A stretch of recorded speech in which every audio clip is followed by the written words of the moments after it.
Hi dear students, मैं संतोष कुमार प्रयागराज से आप सभी का स्वागत है ऑक्सी कोचिंग के एक और वीडियो में। इस वीडियो में हम बात करेंगे त्रिभुजों की सर्वांग समता के बारे में, क्योंकि आगे की जो वीडियो आने वाली है उस वीडियो में इसकी बहुत आवश्यकता पड़ने वाली है। हमने सोचा तो पहले इसी को बता देते हैं।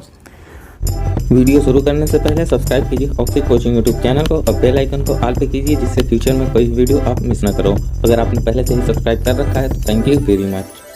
तो त्रिभुजों की सर्वांग समता को जानने से पहले आप ये जानो कि सर्वांग समता का मतलब क्या होता है। ठीक है, सर्वांग समता हम यहाँ पे थोड़ा सा संधि विच्छेद कर रहे हैं। आई नो कि थोड़ा गलत हो जाएगा, हिंदी अगर जो इसे हिंदी अच्छे से आती है तो वो तो पकड़ लेगा, परंतु सर्व अंग समान कहने का मतलब सर्वांग समता का मतलब ही होता है सर्व अंग समान, यानी कि सभी अंग समान। अब देखो इसका मतलब क्या होता है, थोड़ा डिटेल में समझ लेते हैं कि मान लो कि एक मोबाइल है मेरे पास। ठीक है, एक मोबाइल मेरे पास है और एक ही मोबाइल मेरे फ्रेंड के पास है। तो कहने का मतलब अगर दोनों मोबाइल मान लो कि सैमसंग का S10 मेरे पास है और S10 मेरे फ्रेंड के पास ही है, तो मैं क्या कह सकता हूँ कि जो मेरा मोबाइल है और जो मेरे फ्रेंड का मोबाइल है दोनों एक दूसरे की क्या है, सर्वांग समता है। यानी कि मेरे मोबाइल का कोई भी अंग उठा लो, कोई भी अंग है, अंग यानी कि पार्ट, आप समझ रहे हो, कोई भी पार्ट उठा लो, मेरे फ्रेंड के मोबाइल के उसके मोबाइल के उस पार्ट से ज़रूर मैच कर जाएंगे। ठीक है, तो इसी चीज़ को सर्वांग समता कहते हैं। किन्हीं भी दो चीज़ों में सर्वांग समता होती है, ऐसा नहीं कि किसी एक चीज़ में, या फिर मैं बोल दूँ कि ये मेरी जो एक पेन है ये सर्वांग समता है, तो ये गलत है। कोई भी दो चीज़ें जब होती हैं तब हम उसका सर्वांग समता है या नहीं ये चीज़ बता सकते हैं, किसी एक चीज़ में नहीं होती। तो अब आप को तो समझ में आ गया कि सर्वांग समता किसे कहते हैं।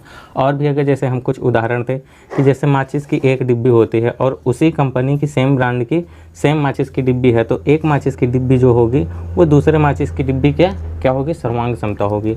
वैसे ही अगर आप फ्रिज में देखे होंगे तो फ्रिज में वो जो होता है बर्फ़ बनाने का जो एक अलग सेक्शन होता है बर्फ़ बनाने के लिए, और उसमें जो ट्रे होती हैं तो उस ट्रे में छोटे छोटे क्या होते हैं, खाने बने होते हैं। तो वो पहला खाना दूसरे खाने का सर्वांग समता होगा, दूसरा खाना तीसरे खाने का सर्वांग समता होता है। अगर इसी तरीके से अगर मैं आपको एक इसकी त्रिभुज की बात कर लूँ, क्योंकि त्रिभुजों की सर्वांग समता है, तो मैं त्रिभुज का भी उदाहरण दे दूँ। तो मान लो कि ये त्रिभुज है, कोई दो त्रिभुज हैं। ठीक है, यहाँ पे बना दिया तो सर्वांग सम नहीं दिख रहा है, परंतु मान लो कि सर्वांग समता है। अगर ये सर्वांग समता है तो इसकी ये भुजा इस भुजा के बराबर होगी, ये भुजा इस भुजा के बराबर होगी, और ये वाली भुजा त्रिभुज के इस भुजा के बराबर होगी, और ये कोण इस कोण के बराबर होगा, ये कोण इस कोण के बराबर होगा, और ये कोण इस कोण के बराबर होगा। यानी कि कोई भी आप पार्ट उठा लो इस त्रिभुज का, सेम दूसरे त्रिभुज में वो पार्ट उसके बराबर मिल जाएगा। इसी चीज़ को सर्वांग समता कहते हैं। और इसको चेक करने का एक सबसे आसान तरीका है कि मान लो कि ये त्रिभुज है, इस त्रिभुज को उठाकर इस त्रिभुज के ऊपर रख दो। अगर नीचे वाले त्रिभुज का कोई भी पार्ट नहीं दिखाई दे रहा है ऊपर से, तो हम ये कह सकते हैं कि वो त्रिभुज क्या है, एक दूसरे का सर्वांग समता है। ठीक है, तो सर्वांग समता क्या होती है अब आपने समझ लिया। अब हम ये जानेंगे कि हम आखिर चेक कैसे करेंगे कि सर्वांग समता किस में होती है और किस में नहीं होती है। तो इसको चेक करने से पहले हम आपको एक और शब्द की बात बता दें, जिसे हम कहते हैं संगत भाग। संगत भाग, हम इसके बारे में थोड़ी सी बात करेंगे, बस थोड़ी सी बात करेंगे, बस थोड़ी सी बात करेंगे और जानेंगे कि ये होता क्या है। अगर आप इसे समझ जाओगे तभी सर्वांग समता को और डिटेल में समझ पाओगे। तो संगत भाग का मतलब जानते हो क्या होता है, कि जैसे कि मान लो कि एक बाल्टी है, ठीक है, और ये बाल्टी कुछ इस तरीके से है। कहने का मतलब, हाँ चलो नहीं छोड़ो, ये बाल्टी है और ये बाल्टी कुछ इस तरीके से है। कहने का मतलब ऊपर का मुंह थोड़ा चौड़ा है और नीचे का मुंह थोड़ा सा, नीचे की जो पेंदी है ये थोड़ा सा कम चौड़ा है।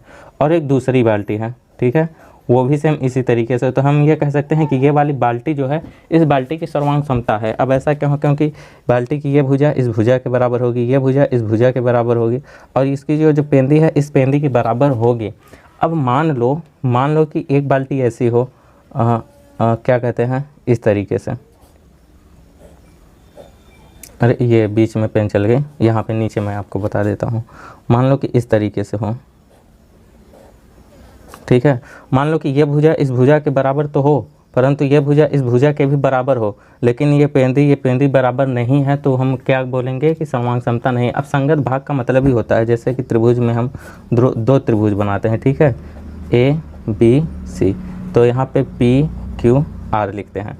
तो कहने का मतलब ये जो AB की भुजा है ना, ये पी क्यू के ही बराबर होनी चाहिए, ठीक है। इसी को संगत भाग कहते हैं। संगत भाग यानी कि सामने यानी कि समान भाग, ठीक है। ये ए बी ये वाली जो भुजा है इस पी क्यू के बराबर ही होनी चाहिए। ऐसा नहीं कि ए बी को हम पी क्यू इसके क्यू आर के बराबर कर देंगे। ऐसा नहीं कि ये वाली भुजा इसके बराबर हो गई और ये वाली इसके बराबर हो गई और ये वाली इसके बराबर हो गई, तब क्या कहते हैं सर्वांग समता हो जाएगी। ऐसा बिल्कुल नहीं है। संगत भाग का मतलब ही होता है कि ये वाली जो भुजा है इसके इसी वाली भुजा के बराबर होना चाहिए और किसी वाली नहीं, कहने का मतलब। और ये वाला जो कोण है इस त्रिभुज के इसी कोण के बराबर होना चाहिए और किसी कोण के नहीं। तो आपको शायद अब समझ में आ गया होगा कि संगत भाग भी क्या कहते हैं, संगत भाग ही समान होने चाहिए। ऐसा नहीं कि इसका एक भाग किसी दूसरी चीज़ के दूसरे भाग से समान हो तो वो आपस में सर्वांग समता हो गई, तो ऐसा बिल्कुल भी नहीं होता है।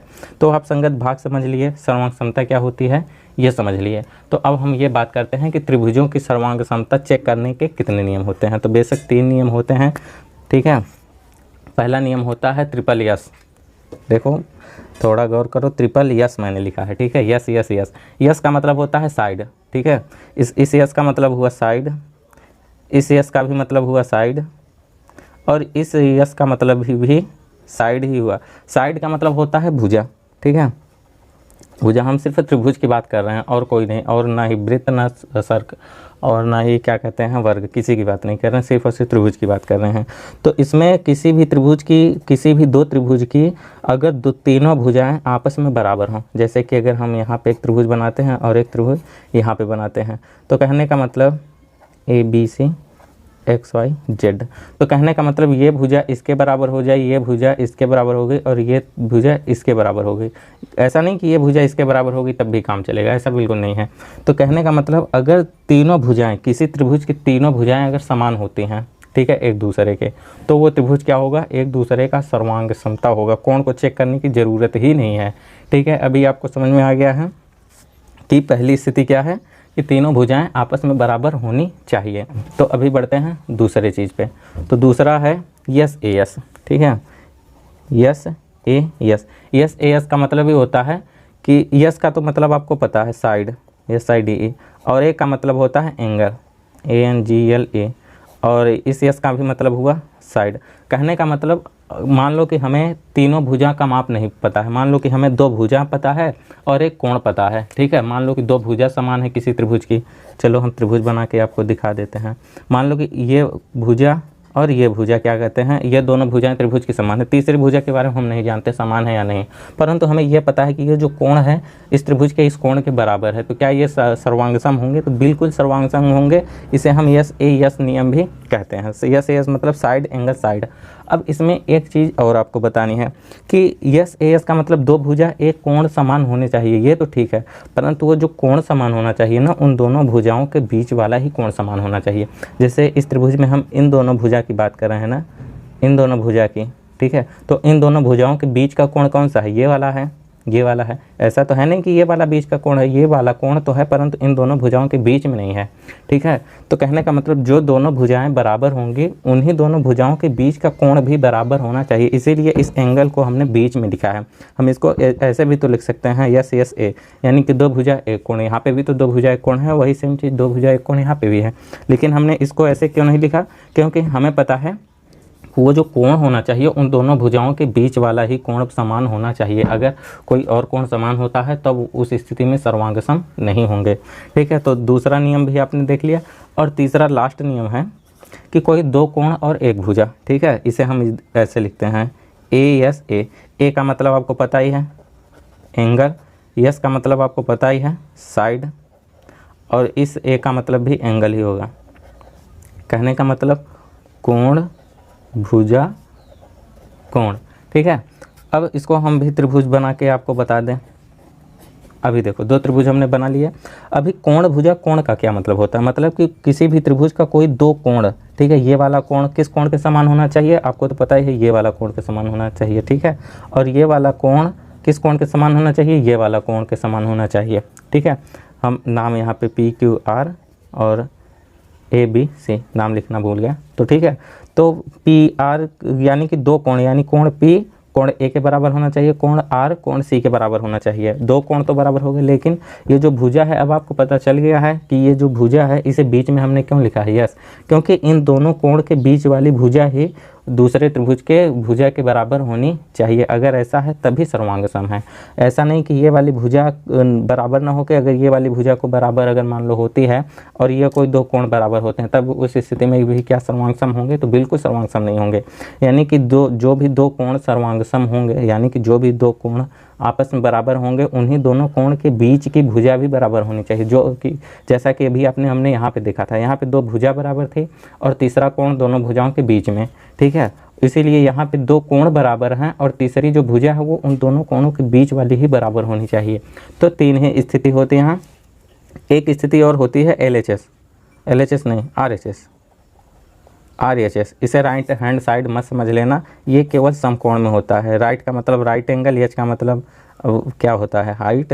जो भी होता हो, हमें देखो इंग्लिश उतनी नहीं आती, तो बेशक ये RHS जो होता है वो SAS इसका ही पालन करता है, इसका नहीं, ये इसका पालन करता है। कहने का मतलब दो भुजा कोई भी और एक कोण कोई भी बराबर होना चाहिए, ठीक है। तो आई होप कि आपको समझ में आ गया होगा। अभी तक हमने जो कुछ भी आपको इस वीडियो में बताया, यहाँ पर एक टॉपिक बताना भूल गए थे, तो वॉइस ओवर के जरिए आपको बता रहा हूँ।